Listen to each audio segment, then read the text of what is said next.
ये film viewers को ऐसी दुनिया में ले जाता है जहां फिल्म में हर शब्द का मतलब जीवन और मौत के बीच की बारीक अंतर को बखूबी दिखाता है। इस फिल्म में सोन ये जिन ने हा चाई यून की भूमिका निभाई है, जो एक कुशल और निडर पुलिस नेगोशिएटर है, और ह्यून बिन ने मिन ताई-गू की भूमिका निभाई है, जो एक आर्म्स डीलर है। ये फिल्म एक बिल्ली और चूहे का खेल है, जो दर्शकों को अपनी सीटों पे बिठाए रखने में कामयाब है। जब चाई यून बुद्धि की तनावपूर्ण कॉन्वर्सेशन में ताई-गू का सामना करती है, तो वह खुद को करप्शन और विश्वासघात के एक ऐसे जाल को देखती है जो तत्काल होस्टेज क्राइसिस से कहीं आगे तक फैला हुआ है। आप अंत तक इस वीडियो को जरूर देखिए, क्योंकि एक कंप्लीट मिस्टीरियस फिल्म है।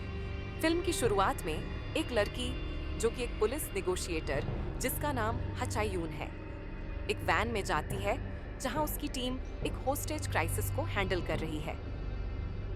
किडनैपर से बात करने के लिए वो घर के अंदर जाती है। वो देखती है कि 2 हॉस्टेजेस में से एक लड़का और एक लड़की है, जिसे किडनैपर्स ने बंधक बना लिया है और उनकी जिंदगी खतरे में है। वो दोनों किडनैपर्स बाहर कुशल निकलने के लिए गाड़ी की डिमांड कर रहे थे।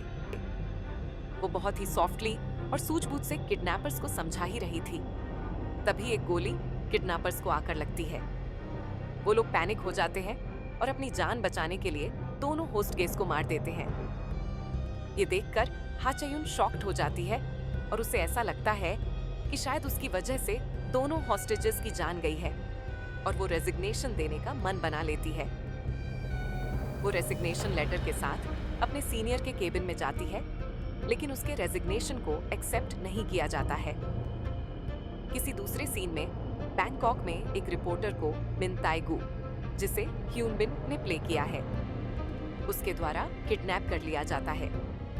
एक बहुत ही ड्रामेटिक सीन में जब हा चाई यून घर लौटती है, तो उसे उसके कॉलीग का कॉल आता है और उसे बताता है कि उसे पुलिस कमिश्नर के ऑफिस में जाना है। लेकिन यून बताती है कि वो जॉब से रिजाइन कर चुकी है और वो अब नहीं जा सकती है।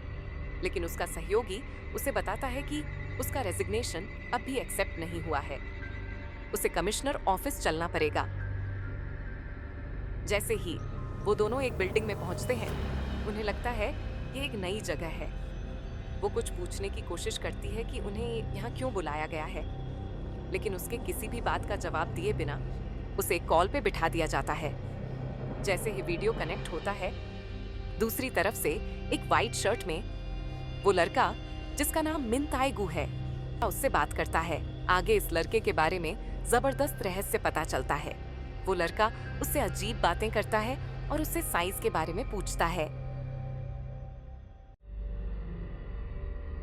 यून उसके सारे सवालों का बहुत ही खूबसूरती से जवाब देती है।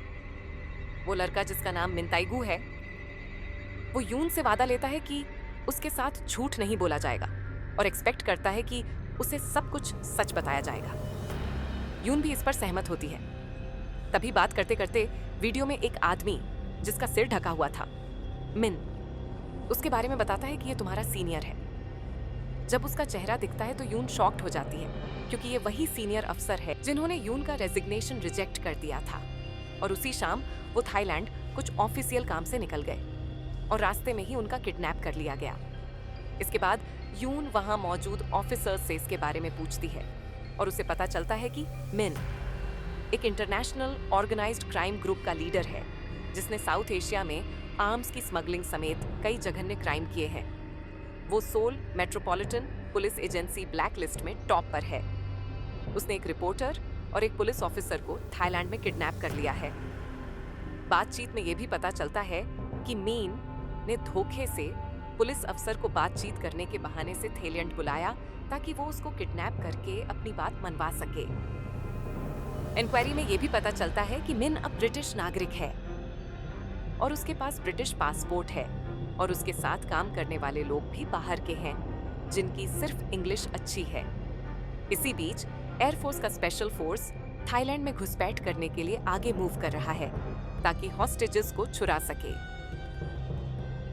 एक दूसरे मीटिंग में यून अपने ऑफिसर को दिखाने के लिए कहती है और मीन उसे दिखाते हुए कहता है कि इसे इंजेक्शन दिया गया है और वो जोर जोर से थप्पड़ मारकर ऑफिसर को उठाने लगता है। फिर यून उससे कहती है कि ऐसा मत करो वरना मैं तुम्हारी मदद नहीं कर पाऊंगी। वो मान जाता है और कहता है, मेरी एक मदद करो।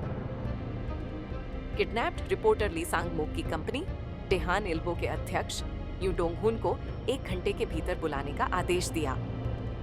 उसके इस आदेश को वहां के पुलिस ऑफिसर्स ने बहुत ही तेजी से अमल किया और कुछ ही घंटों में अध्यक्ष यू डोंग हुन को हाजिर कर दिया।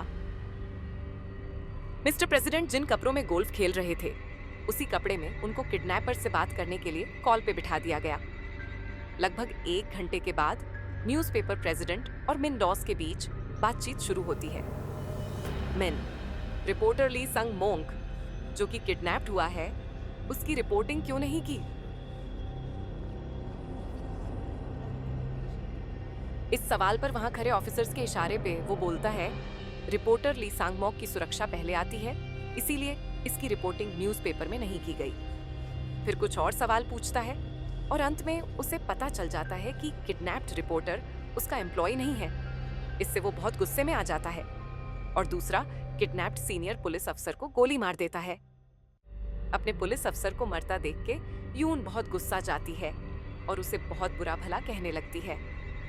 आसपास खड़े ऑफिसर सिचुएशन को हैंडल करने के लिए तुरंत कॉल को डिस्कनेक्ट कर देते हैं।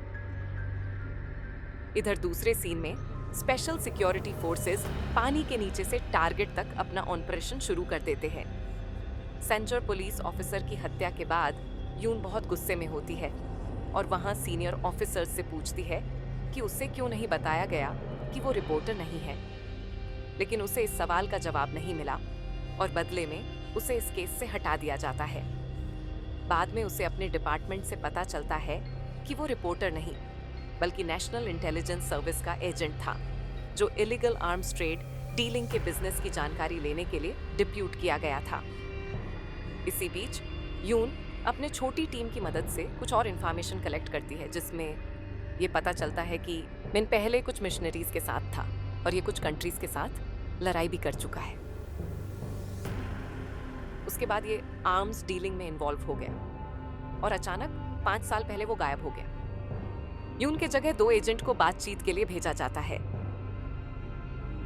मिन उन दोनों को सीरियसली नहीं लेता है। अपनी बात मनवाने के लिए पहले से ही एक किडनैप्ड फैमिली को सामने लेकर आता है और एजेंट्स को उसके बच्चे के साथ पोएट्री गाने के लिए कहता है।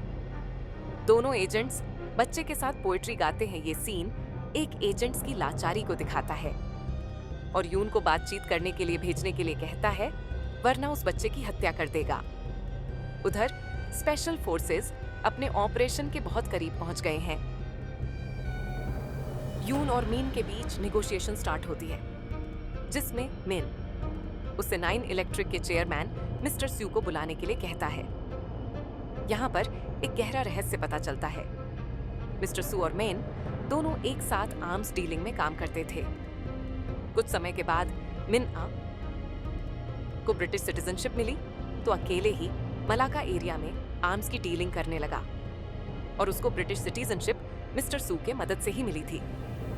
इस इंसिडेंट के वजह से दोनों का साथ टूट गया और बदला लेने के लिए मिस्टर सू ने इंटेलिजेंस एजेंसी को मीन के बारे में टिप दे दी और बदले में मिस्टर सू को गवर्नमेंट की तरफ से माफ कर दिया गया। दूसरे सीन में मिस्टर सू और मीन बार्ड्स के बीच नेगोशिएटर के हवाले से बात होती है जिसमें दोनों एक दूसरे को ग्रीट करते हैं और ऐसा लगता है कि दोनों अभी भी एक दूसरे को रिस्पेक्ट करते हैं। एक सवाल जो मिन को बहुत परेशान करता है और वो जानना चाहता है कि मिस्टर सू ने हिंजू को क्यों मरवाया। मिस्टर सू इससे बिल्कुल इनकार करता है और कहता है मैं किसी हिंजू को नहीं जानता। मिस्टर सू इस बात से बेखबर है कि अब मिन उसके सारे राज्य खोलने वाला है। अब कहानी में जबरदस्त ट्विस्ट होता है। शुरुआत में जिन 2 हॉस्टेजेस को मार दिया गया था मिन उन्हीं हॉस्टेजेस की बात कर रहा है। उनमें से एक उसकी बहन थी जिसे वो मिस्टर सू से मिलवाया था और वो मिस्टर सू के लिए काम करती थी। मिन बोलता है कि मिस्टर सू ने ही दोनों हॉस्टेजेस को मरवा दिया क्योंकि वो दोनों उनके बहुत सारे राज जानते थे और ये बात वहां खड़े सारे ऑफिसर्स को पता चल जाता है और साथ में मिस्टर सू के साथ काम करने वाले सारे पार्टनर्स को भी पता चल जाता है और वो सारे लोग किसी भी कीमत पर मिन को मारकर सारे सबूत को खत्म करने की बात करते हैं। एक दूसरे सीन में मिन पुलिस कमिश्नर से बात करना चाहता है और उसे उन सारे सबूतों के बारे में बताता है और पूछता है कि क्या वो हिंजू के केस को रीओपन करेंगे और इन सब पे कानूनी एक्शन लेंगे जिन्होंने गैर कानूनी तरीके से बहुत सारा पैसा बनाया है।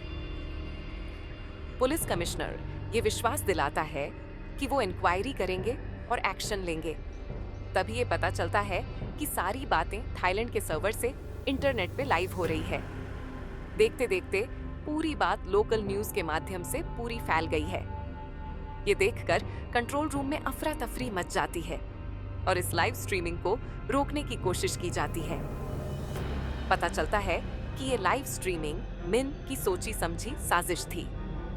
वो चाहता था कि मिस्टर वान, जो कि इस पूरे खेल का मास्टरमाइंड है, उससे बात करना। वो किडनैप्ड रिपोर्टर के पैर में गोली मार देता है और 1 घंटे के अंदर मिस्टर वॉन को हाजिर करने के लिए कहता है। दूसरी तरफ सिक्योरिटी फोर्सेस टारगेट तक पहुंच जाती है और गोलीबारी करती हुई गिरोह के बहुत से सदस्य को मार देती है। स्पेशल फोर्सेस को मीन और उसके सारे सिस्टम्स को खत्म करने का आर्डर दिया जाता है, जिसमें हॉस्टेजेस भी रिस्क पे आ जाते हैं। यून के मना करने के बाद भी सिक्योरिटी फोर्सेस को टारगेट को डिस्ट्रॉय करने का आर्डर दिया जाता है। टारगेट को पूरी तरह से डिस्ट्रॉय करने के बाद यून के चेहरे पे मायूसी छा जाती है। उसे लगता है कि हॉस्टेजेस की भी मौत हो गई है। लेकिन तभी उसकी नजर कंप्यूटर के स्क्रीन पे जाती है, जहां ये पता चलता है कि मिन अब थाईलैंड में नहीं बल्कि कोरिया से ही बात कर रहा था और वो थाईलैंड 2 दिन पहले ही छोड़ चुका है। इसका मतलब सिक्योरिटी फोर्सेस जिन टारगेट को डिस्ट्रॉय कर रहे थे, उस जगह को मिन 2 दिन पहले ही छोड़ चुका है। उधर एक दूसरे सीन में यून का एक सहयोगी मिन के फैमिली के बारे में तहकीकात करते करते उसके पुराने घर में पहुंच जाता है, जो कि कोरिया में ही है, और देखता है कि किडनैप्ड रिपोर्टर और फैमिली उसके दूसरे घर में मौजूद है। यहाँ कोरिया में मिन साथियों के साथ नेशनल इंटेलिजेंस ऑफिस के पार्किंग में पहुंच जाता है और अपने दोस्तों को शुक्रिया कह के लिफ्ट से ऊपर जाता है, जहां सारे सिक्योरिटी गार्ड्स को मारकर एक रूम में पहुंचता है।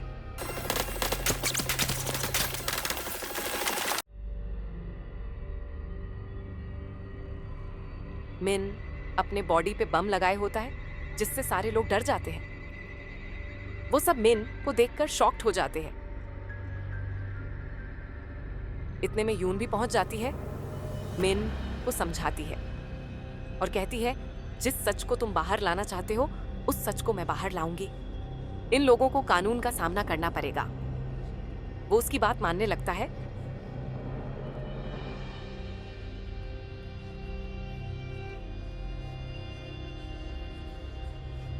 तभी एक दूर से आती हुई गोली उसके सिर में लगती है और वो मर जाता है। तभी यून की नजर रिमोट कंट्रोल पे जाती है, जो कि एक्टिव ही नहीं था। मतलब वो बम एक्टिव नहीं था और वो सिर्फ सच बाहर लाना चाहता था। और उसके सहयोगियों को जिंगू की हत्या, गैर कानूनी हथियारों का सौदा, रिश्वतखोरी और गद्दारी के जुर्म में अरेस्ट करने का ऐलान करती है और कोर्ट में सारे सबूत पेश करती है और उन सबको कानून के मुताबिक सजा मिलती है।